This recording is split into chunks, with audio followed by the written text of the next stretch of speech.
So, I mean, I've just wrapped up a book on education called The Case Against Education, where I argue for defunding education. Right? So, yes, isn't that bad for you? Well, yeah, it would be bad for me if people listen, but still my conscience says this is the right thing to do. Okay, so sell me on that. I went to a public elementary school, public junior high, public high school. Yep. I went to State University of New York at Binghamton, which was hugely subsidized by the government. I think it was around $9,000 a year, and I got a great education. Why am I wrong on that? I went to public schools right in this neighborhood, actually, but like the heart of my case is something called the signaling model of education.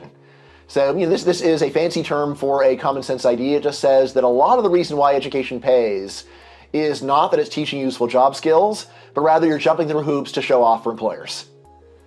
All right, so just think about all the classes that you ever had to take, and then how few of them are actually relevant to the job that you do. You actually probably have a job where you do use more of what you studied. Although, I was a political science major, yes. So there you go. But think about all the classes that were required where you would not have been allowed to graduate without going through all of them.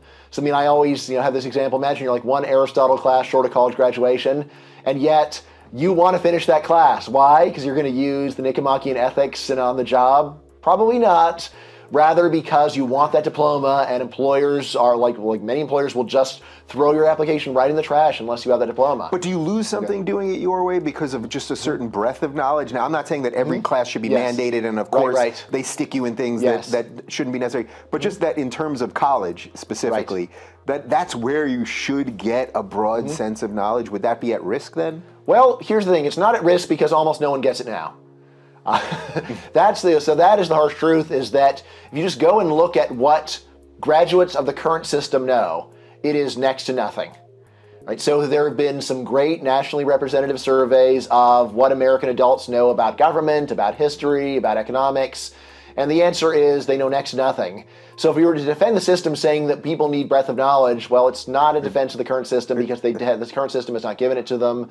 The way that I like to think about it is that typical American college graduate is lucky to maybe answer half of the most basic questions you can imagine on civics. Yeah. Now you might say, well, that was still worthwhile. I say, it's not worthwhile because what do you call someone who knows half their letters?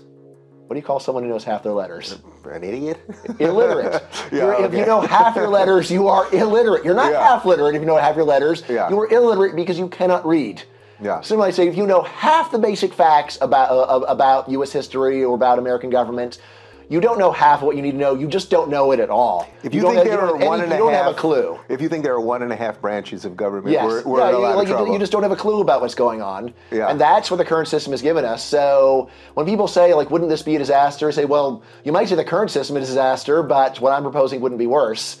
Now, there's always the question, well, but why not go and redouble our efforts so that people really do learn the stuff? That people generally forget what they learn very quickly. So on test day, actually, I believe that most of the students in the civics class probably actually kind of knew their stuff. But what psychologists call fade out is so enormous. Just like in one year, out the next, if you don't keep testing it, you don't keep using it, you lose it. I mean, this is some of the most interesting research in psychology. So there's a lot of research on fade out in school, where you go and you teach the kids something and then you go and measure it 1 or 2 years later in school. But the really scary fade out is from school to adulthood. Because the kids in school, at least they kind of know I'm going to have to learn this again, I might get tested on again. But once you finally graduate, that's it. That's the end.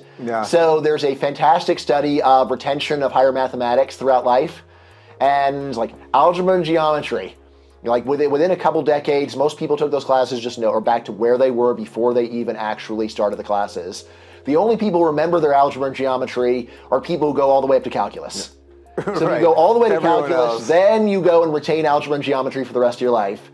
But you have to go way beyond a subject to actually retain the basics. And this all fits with use it or lose it.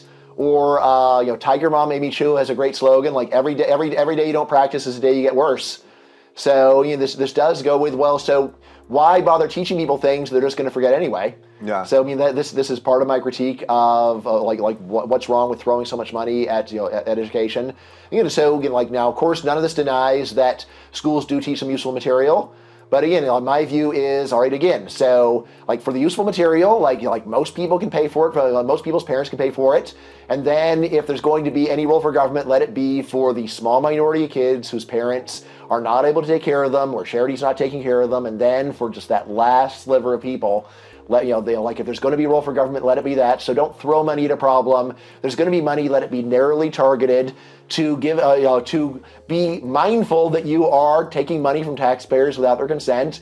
And at minimum, you owe them a responsibility to spend the money well. I think that seems like a really basic thing. I think we've given up that minimum a long time ago. Yeah, but again, so it's one thing to say, look, this is so important that that you have to pay whether you like it or not. Too bad.